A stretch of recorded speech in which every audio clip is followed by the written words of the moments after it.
Hello दोस्तों, नमस्कार। कैसे हैं आप लोग? आशा करते हैं कि आप लोग बहुत ही अच्छे होंगे।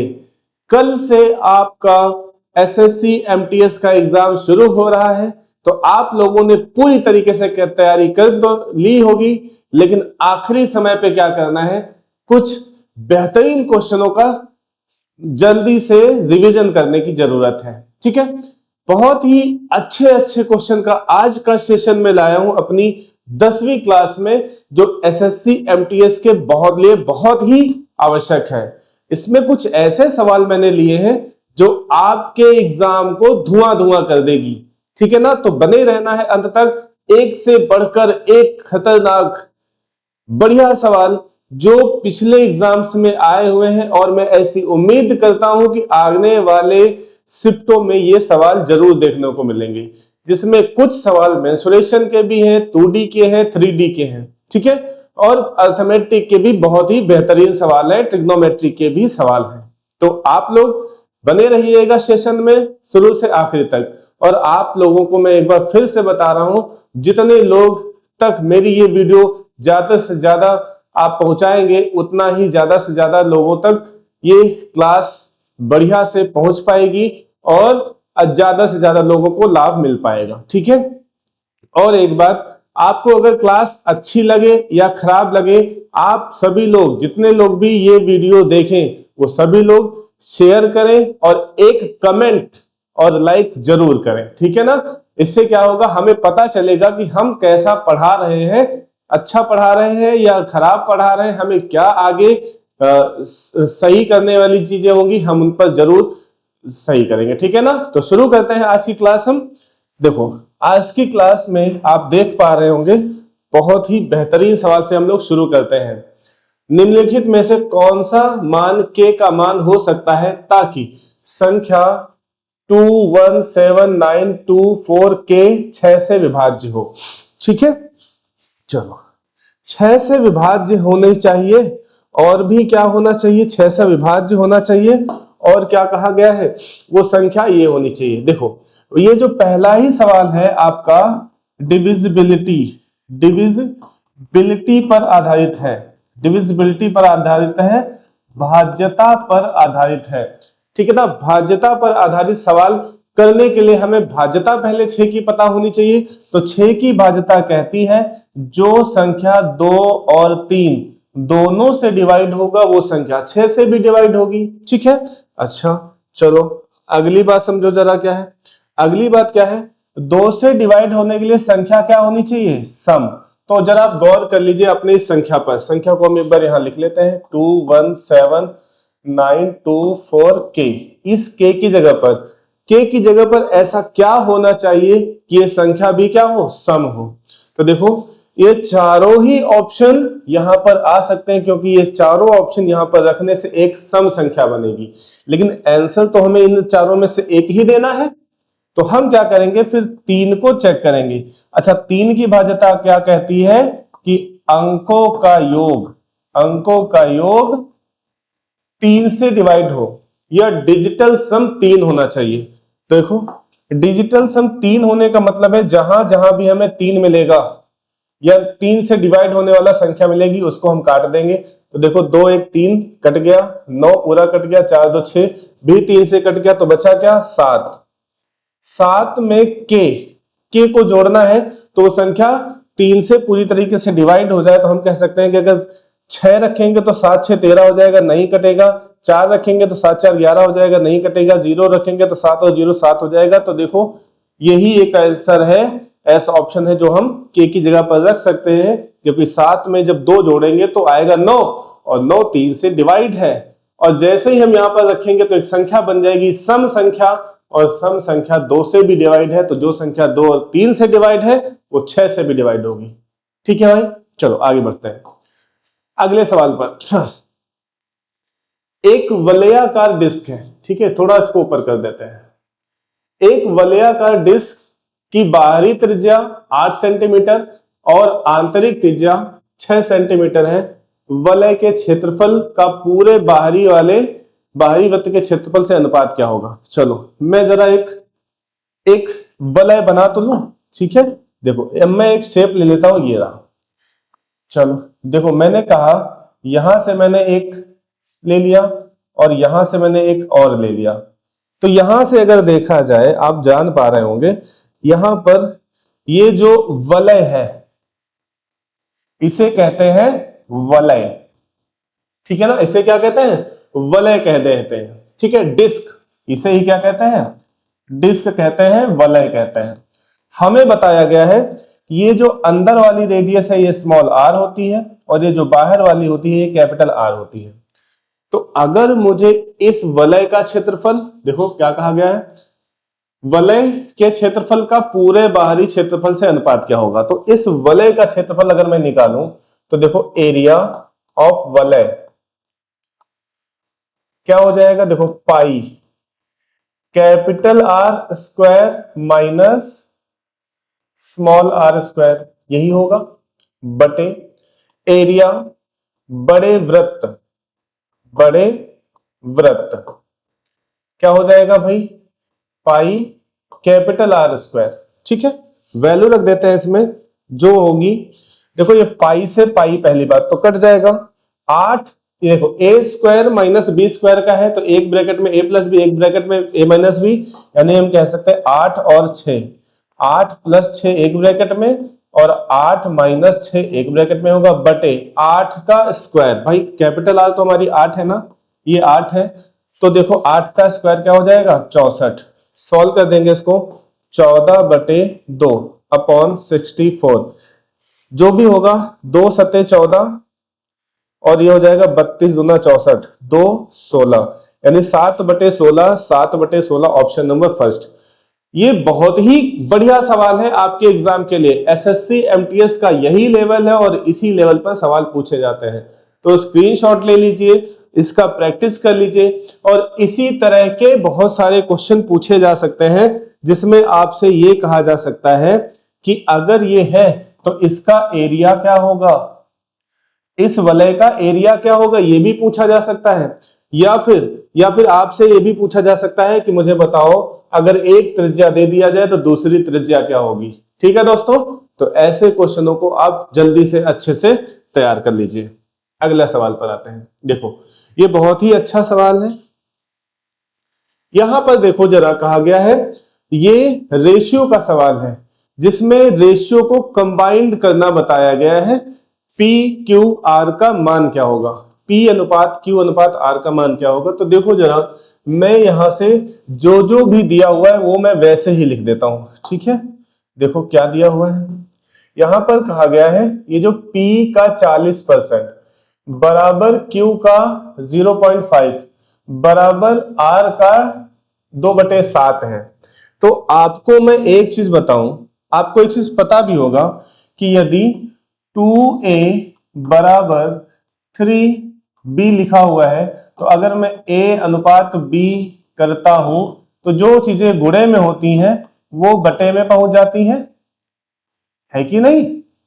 ठीक है, तो यहां पर इसी रूल से हम लोग लगा देंगे, इसी रूल से लगा देंगे। यहां पर देखो P का 40%, P का 40% यानी P का 40% का मतलब होता है 2/5 बराबर है Q का मतलब होता है गुणा 0.5 को लिख सकते हैं हम लोग 1/2, इस 0.5 को हम लोग लिख सकते हैं 1/2। ठीक है, बराबर R का 2/7। अब हमें क्या चाहिए, P अनुपात Q अनुपात R, P ratio Q ratio R चाहिए, तो हम सीधा सा लिखेंगे P ratio Q ratio R। ठीक है, तो यहां से P Q R का जो रेशियो है जो यहां से गुणे में है वो अनुपात में जब जाएगा तो बटे में हो जाएगा, यानी कि 5/2 हो जाएगा। अनुपात जो यहां पर गुणे में है वो 2/1 हो जाएगा, जो यहां पर गुणे में है वो 7/2 हो जाएगा। अब आपको एक बात और पता है कि कभी भी अनुपात भिन्न में नहीं होता है। क्यों सर, सही कह रहा हूं मैं? जी हाँ। तो यहां से मैं देखूं, ये जब आपको पता है कि कभी भी भिन्न अनुपात में नहीं होती, ये 2 यहां से हटाना पड़ेगा। अब 2 हटाने के लिए मैं क्या कर दूं, उस पूरे ही रेशियो में 2 से मल्टीप्लाई करा दूं तो जो हमारा रेशियो है बन के तैयार हो जाएगा।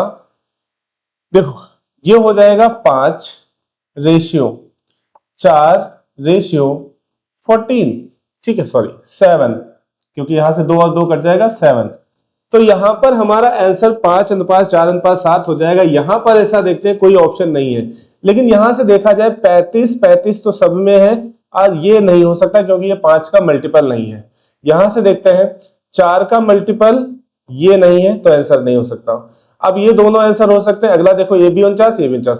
अब मैं कहता हूं इस पूरे ही इक्वेशन में 7 से गुणा कर देता हूं, तो 7 पता 35 बन जाएगा, 7 चौक 28 बन जाएगा, और 7 सते 49 बन जाएगा। यानी ऑप्शन नंबर फर्स्ट इसका आंसर हो जाएगा।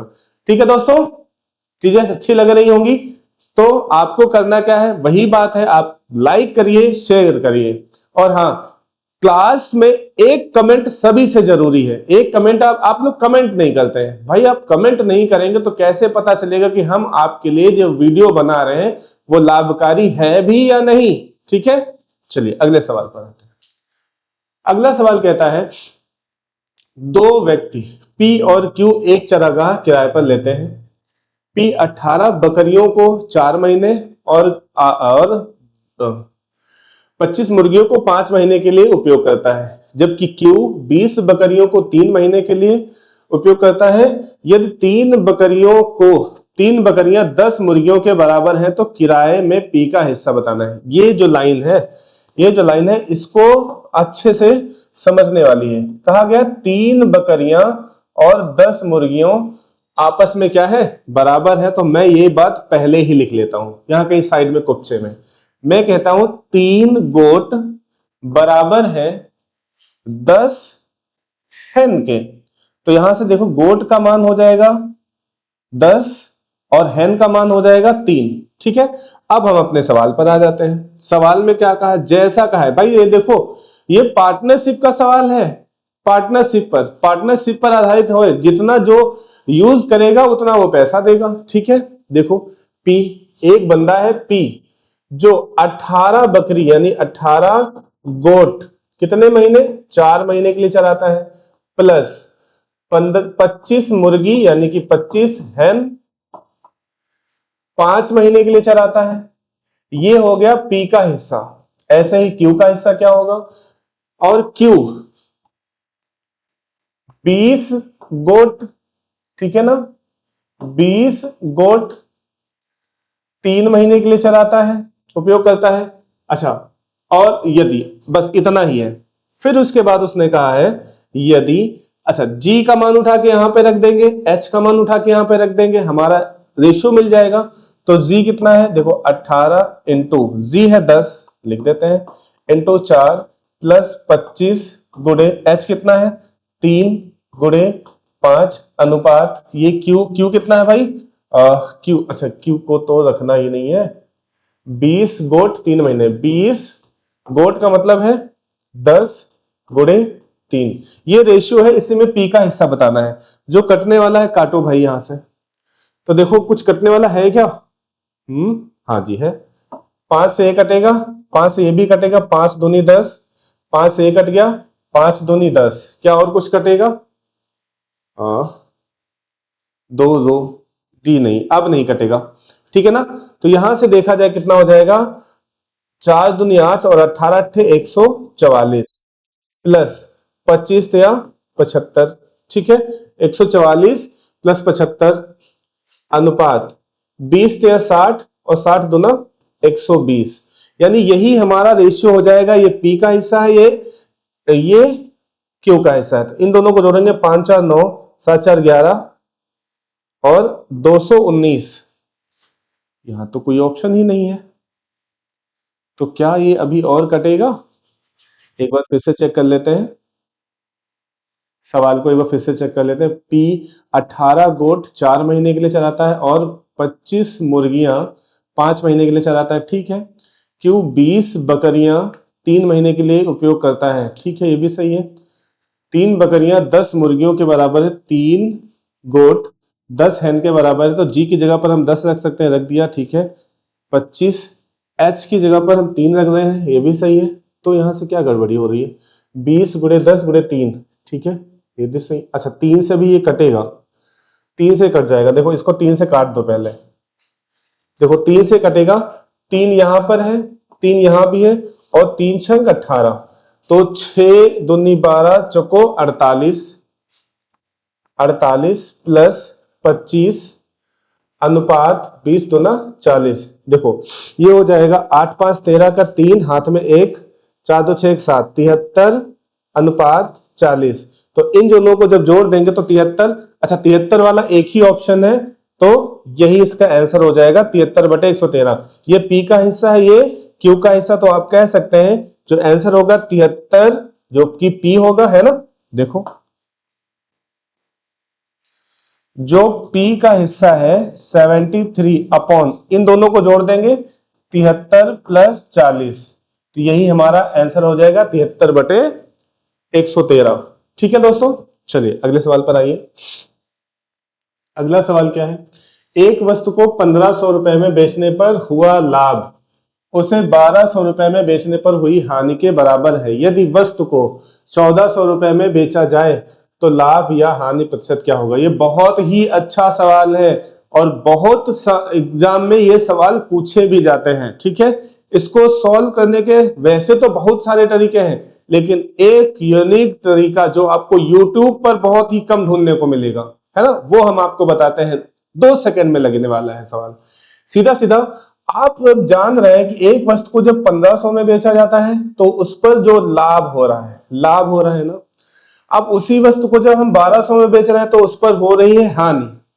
इस प्रकार से हमें कॉस्ट प्राइस, देखो जो हमारा कॉस्ट प्राइस है, इधर का लाभ, देखो समझा देने पहले जरा। ये मान लो सीपी है, इधर हम बेच रहे हैं तो हमें क्या हो रहा है, लाभ हो रहा है, और इधर जब हम बेच रहे हैं तो क्या हो रहा है, हानि।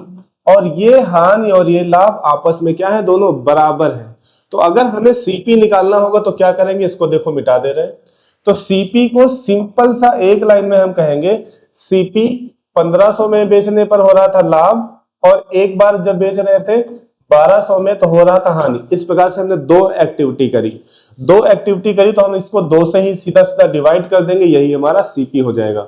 इससे आसान, इससे बढ़िया तरीका आपको YouTube पर नहीं मिलेगा। ठीक है ना। तो आपका जो सीपी है वो कितना हो जाएगा, सीपी हो गया 1350, 1350 रुपया हो गया। अब जब इसको बेचा जा रहा है 1400 में, तो लाभ हुआ, कितने का लाभ हुआ, आप कहोगे सर 50 रुपए का लाभ हुआ। तो लाभ प्रतिशत बताना हो तो 50 का लाभ हुआ है, किस पे हुआ है, 1350 पे, परसेंट के लिए 100, डिवाइड कर लीजिए, भाग कर दीजिए, आपका आंसर हो जाएगा। देखो 0 से ये 0 कट जाएगा, ये 0 काट करके यहां पर हो गया। ठीक है, तो ये 500 को 135 से भाग दे दीजिए। ठीक है ना, 3 बार में जाएगा, 3 बार में जाएगा। क्यों, क्योंकि अगर ये 4 में जाएगा तो 4 में ज्यादा हो जाएगा। तो देखो 3 5 15 के 5 हाथ में 1, 3 3 9 1, 10 का 0 हाथ में 1, 3 एकम 3 1 4, 405, कितना बचेगा, 10 में से 5 गया 5, 95। ठीक है, 0.0 बढ़ा देंगे, ये लगभग में जाएगा 7 बार में, 6 या 7 बार में जाएगा, 6 या 7 बार में जाएगा। तो देखो जब दशमलव में कोई संख्या 5 से बड़ी होती है तो उसे हम 1 मान लेते हैं, यानी 3.6 या 7 का मतलब है 4% क्या हो जाएगा, लाभ हो जाएगा।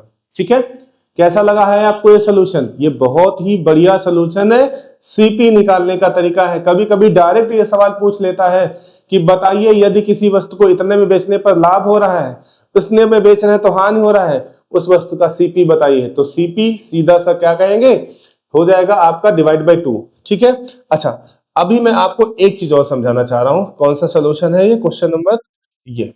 ठीक है, यहां से मैं आपको एक नया पेज लेकर के थोड़ा सा समझाता हूं इसी बात को। अगर मैं कह दूं एक बार जब किसी वस्तु को बेच रहे हैं, मान लो बेच रहे हैं 500 में, तो लाभ हो रहा है। ठीक है ना, और एक बार बेच रहे हैं SP1 SP2, एक बार इसे बेच रहे हैं 200 में, तो हो रही है हानि। ठीक है ना, इस प्रकार से जो लाभ है हानि का 2 गुना है। ठीक है, लाभ जो है हानि का 2 गुना है, लाभ जो है हानि का 2 गुना है, कह दिया जाए लाभ हानि का 2 गुना है, यानी ये 2 गुना है हानि का। तो तो ऐसे सवालों में सीपी निकालने का जो सीधा सा तरीका होता है, सीपी निकालने का जो सीधा सा तरीका होता है, जो लाभ है, लाभ वाला और हानि वाला, अगर लाभ दोगुना है तो हानि वाले नंबर को हम 2 से गुणा कर देते हैं, ठीक है ना। तो लाभ वाले को हम ऐसे ही सीधा लिखेंगे प्लस 200। अगर मैं इसको 2 गुना कर दूं तो लाभ और हानि क्या हो जाएगी, बराबर हो जाएगी। और इस प्रकार से कितनी एक्टिविटी हो गई, एक एक्टिविटी ये और 2 ये, तो टोटल एक्टिविटी हो गई 3। तो यही हमारा आंसर हो जाएगा सीपी, यानी 500, 400, 900, 900 डिवाइड बाई 300, 3 तरह का 900, यानी हमारा सीपी कितना होगा, 300। देखो सीपी निकालने का इससे बेहतर तरीका आपको कहीं नहीं मिलेगा, ठीक है ना। चलिए हम अपने क्वेश्चन पर आते हैं आगे। चलो ये रहा, एक खुदरा विक्रेता एक शर्ट को x रुपए में बेचता है, 25% का लाभ कमाता है। एक विशेष बिक्री के लिए वह उसी शर्ट को 2x रुपए अंकित करता है। ऑफर में वह 20% की छूट प्रदान करता है। बिक्री के दौरान उसे कितने प्रतिशत की लाभ हुआ। देखो जरा, अगर मैं कह रहा हूं ये 25% लाभ पर बेच रहा है, तो देखो जरा 25% लाभ, प्रॉफिट का मतलब होता है, देखो 25% का फ्रैक्शन वैल्यू होता है 1/4, ये 4 सीपी। देखो लाभ और हानि हमेशा सीपी पर ही होता है। अगर सीपी 4 है तो 1 का लाभ हुआ, भैया ये बात सही है क्या, तो आप कहोगे सर बिल्कुल सही है। लेकिन यहां से सेलिंग प्राइस कितना हो जाएगा, सेलिंग प्राइस हो जाएगा 5, जो कि x का मान है, ठीक है ना।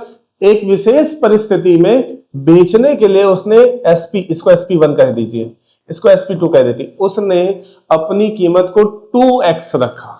कितना रखा, 2x रखा, यानी एसपी अगर 5 था तो 2x कितना हो जाएगा, 10 हो जाएगा। फिर कह रहा है वो 10 पर कितना डिस्काउंट दे रहा है, 20%, 20% का वो डिस्काउंट भी दे रहा है। अगर वो 20% का डिस्काउंट देगा तो SP3 जिसे हम कह देंगे कितना हो जाएगा, आप कहोगे सर 8। सीपी कितना है, अभी मैंने बताया 4 है। 4 रुपए वाली वस्तु आखिरी में बेची गई 8 रुपए होगी, तो कितना बढ़ा है पैसा, डायरेक्ट 100% बढ़ गया। मतलब जितना आप लगाओ उतना ही आप पाओ, तो क्या हो जाएगा, 100% का प्रॉफिट, ठीक है ना। और उछलते घूमो कि भैया हमें ना जितना पाया उतना ही लगाया, जितना लगाया उतना ही पाया, मतलब 100%, ठीक है।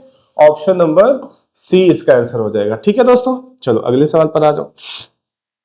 अगला सवाल ये क्या है, अच्छा ये प्रिज्म का सवाल है। देखो भाई ये बहुत ही, इसको बहुत इंपॉर्टेंट सवाल है। आप लोग, प्रिज्म के आधार का क्षेत्रफल दिया हुआ है 40 सेंटीमीटर।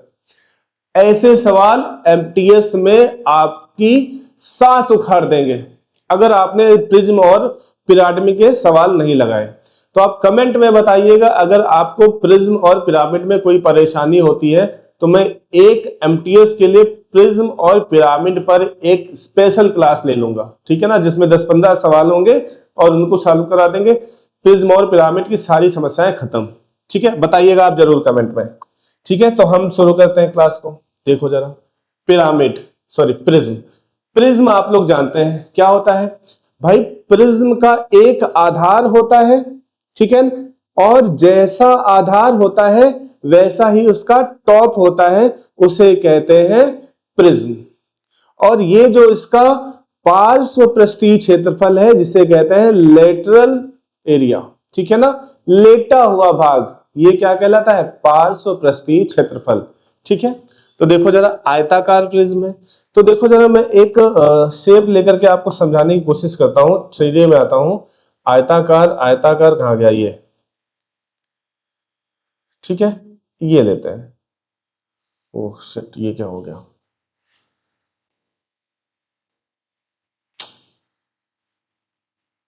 छोड़ो, यही ले लेते हैं। देखो अगर मैं कहूं ये एक आयताकार पार्क है, ठीक है, आयताकार,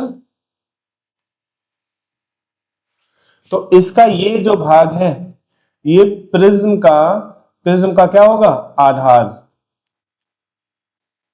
प्रिज्म का आधार। और ये क्या होगा, ये आपका टॉप होगा। और ये जो है, ये वाला भाग, ये जो मैं ऐसे बना रहा हूं, ये वाला भाग पूरा आपका पार्श्व क्षेत्र होगा, पार्श्व क्षेत्र, जिसे लेटरल एरिया बोलेंगे, लेटरल एरिया। ठीक है, चलो खैर इसकी बात हम कर लेंगे, प्रिज्म का नया क्वेश्चन बना देंगे। तो हमें जो आयताकार, ठीक है, प्रिज्म का जो आयतन है वो क्या होगा, आयतन का फॉर्मूला होता है, सीधा फॉर्मूले पर बात कर लेते हैं। जो वॉल्यूम होता है क्या होता है, आधार का क्षेत्रफल, आधार का क्षेत्रफल इनटू हाइट। ठीक है, लेकिन हाइट के बारे में पहले 15 थी, अभी 10% की कमी हो गई है। आधार का क्षेत्रफल कितना है 40 गुणा हाइट कितनी है आपकी 15, लेकिन इस 15 में 10% की कमी हो गई है। 10% की कमी हुई तो बची कितनी 90/100, या कह सकते हैं 9/10। ठीक है ना, एक जीरो से ये जीरो कट गया, 15 चौको 60 और 9 छाक 54, यानी कि 540। इस आधार आयताकार आधार वाले प्रिज्म का जो आयतन है वो 540 हो जाएगा। ऑप्शन नंबर फर्स्ट इसका आंसर हो जाएगा। चलिए अगले सवाल पर आ जाओ। ठीक है, चलो भाई, ये आप सवाल पढ़ लीजिए। थोड़ी सी जगह की कमी की वजह से हम थोड़ा सा आगे बढ़ाएंगे। सवाल को पढ़ लीजिए, जो लोग अंग्रेजी वाले हैं अंग्रेजी पढ़ लीजिए, हिंदी वाले हिंदी को हम बता दे रहे हैं।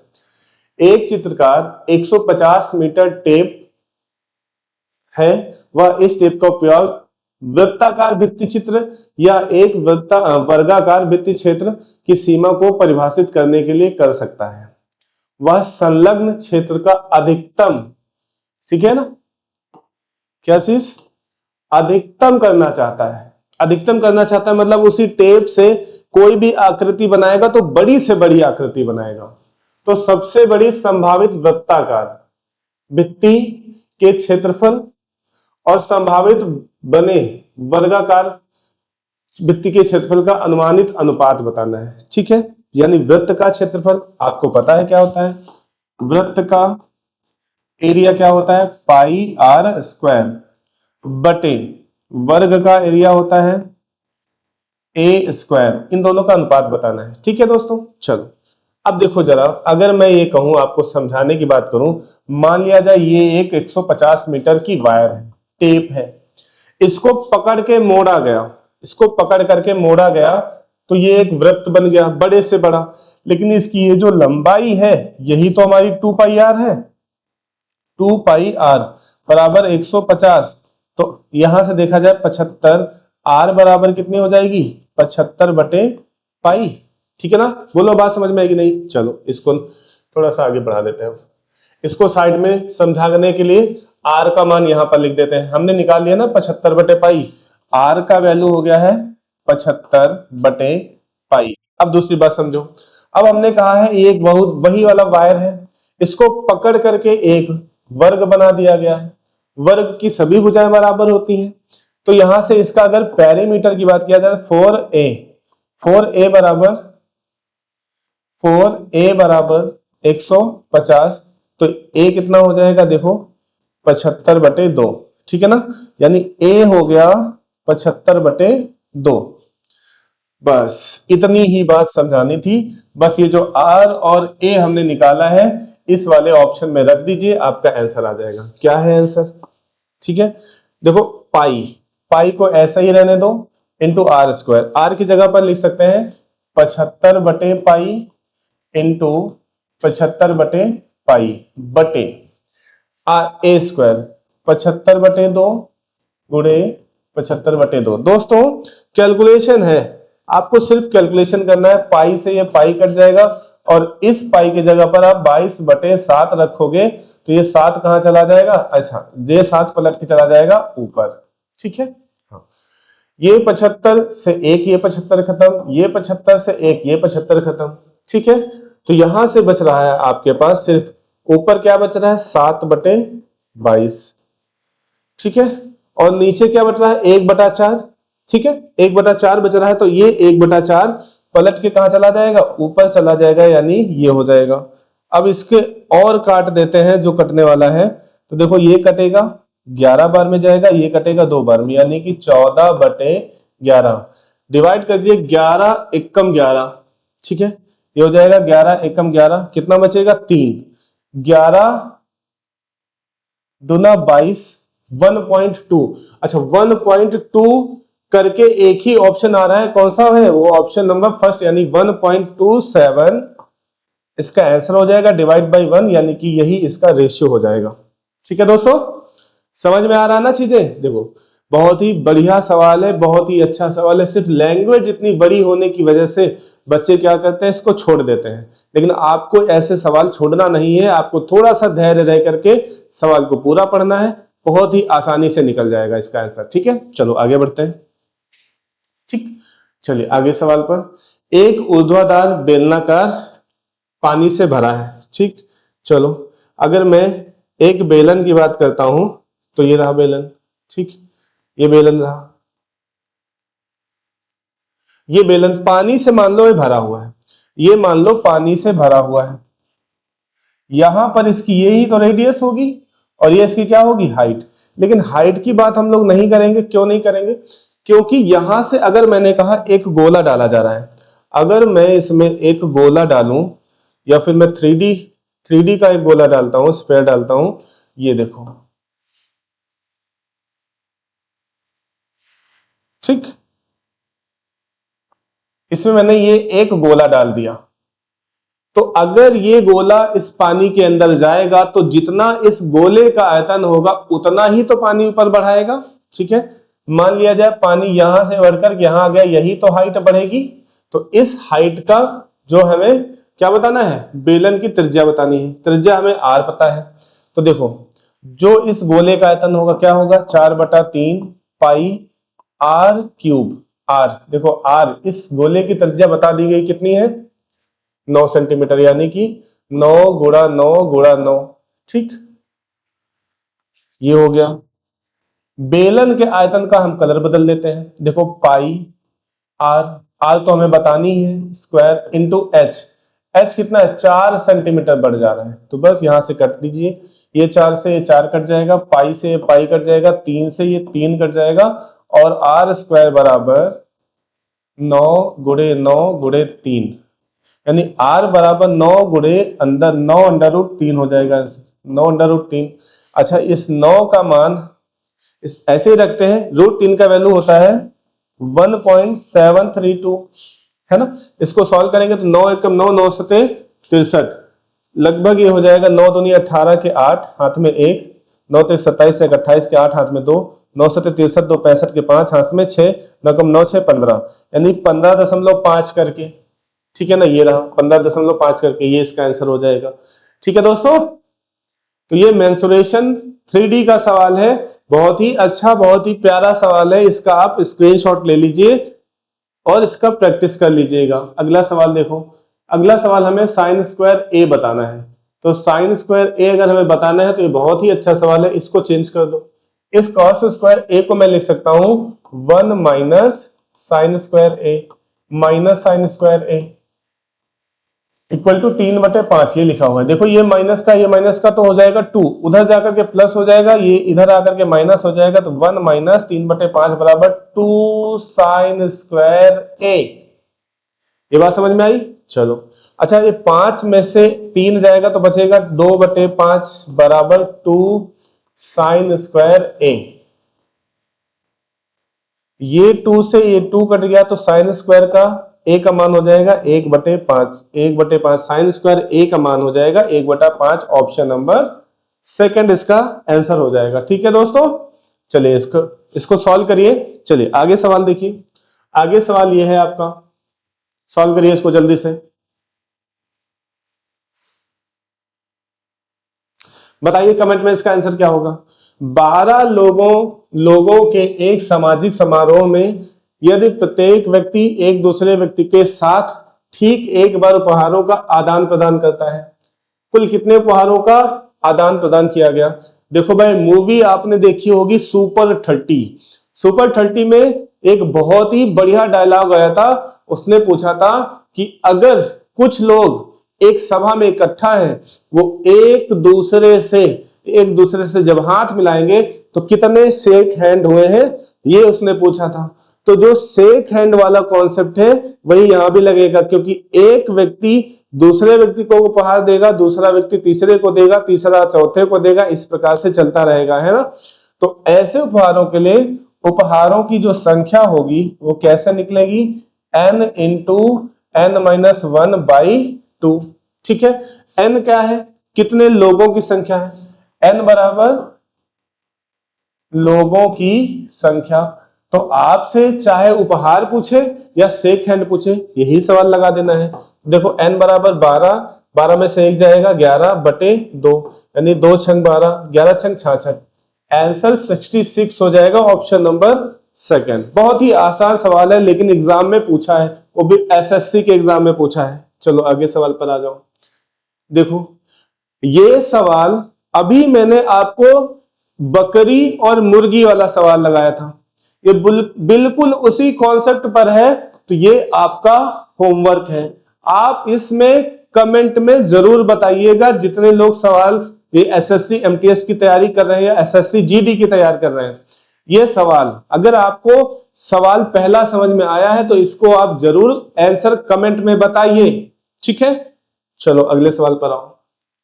देखो अगला सवाल बहुत ही प्यारा सवाल है, ये सर्व समीका पर आधारित है। सर्व समीका क्या कहती है, यदि a cube plus B cube plus C cube minus 3abc बराबर एक ब्रैकेट में होता है a plus B plus C, दूसरे ब्रैकेट में होता है a square plus B square plus C square minus plus, ठीक है, ऐसा ही होता है, plus A B plus B C plus C A, ठीक है, ये होता है। लेकिन जब इसमें आप देखोगे तो ए की जगह पर कितना है 35, बी की जगह पे है 15 और सी की जगह पर है ए।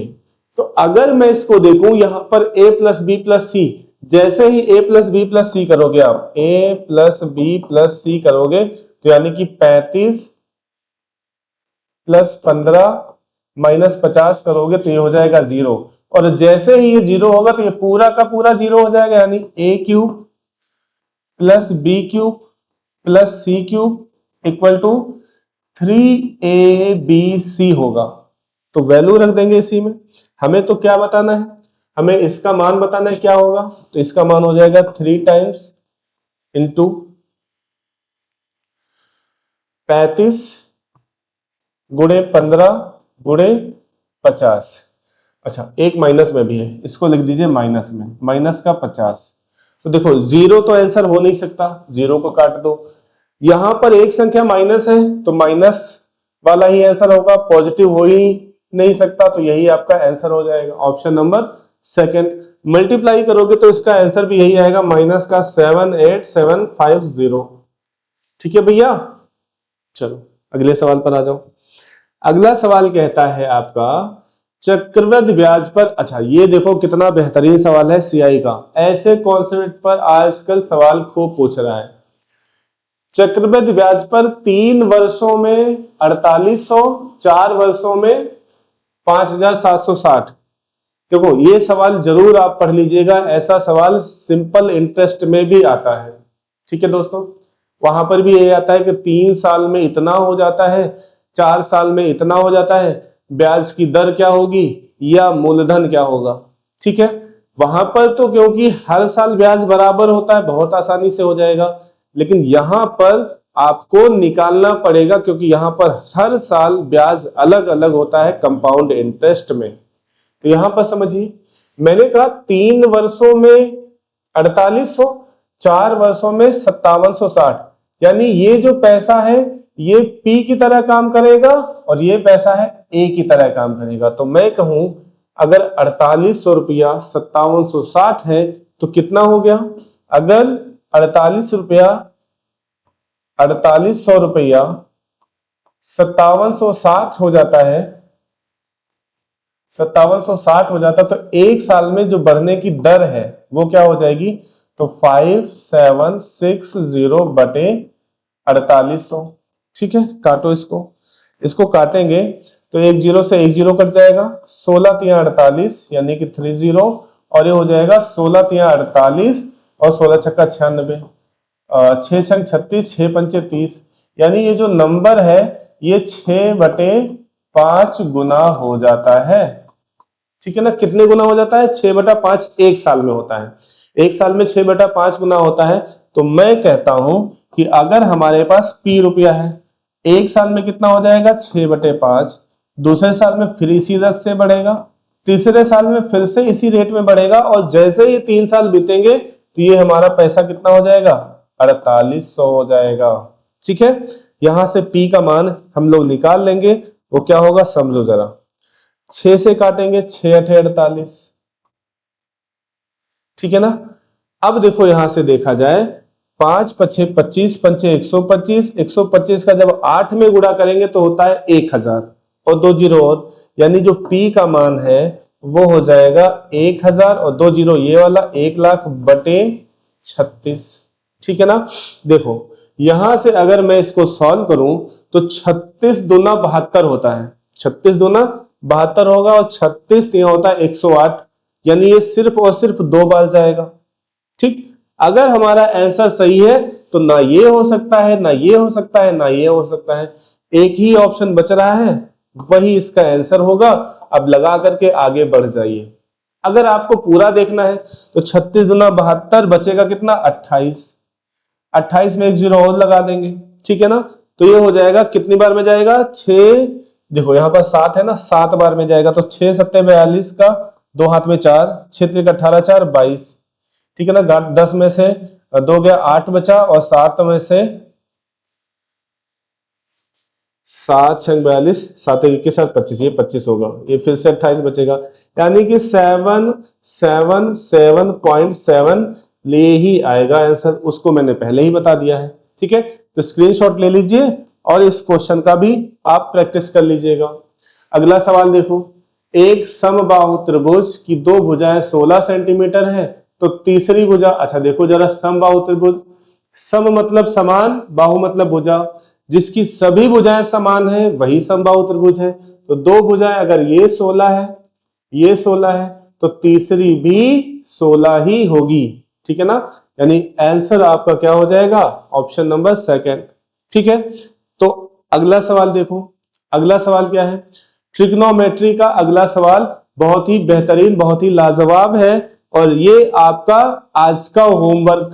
ठीक, आज का ये होमवर्क है, कल की क्लास में आपको इसका आंसर कमेंट में जरूर देना है। ठीक है ना, क्या इसका आंसर होगा आपके सामने है, इन्हीं में से एक होगा, जरूर बताइएगा। मिलते हैं कल आपको एसएससी एमटीएस के और भी बेहतरीन सवालों के साथ।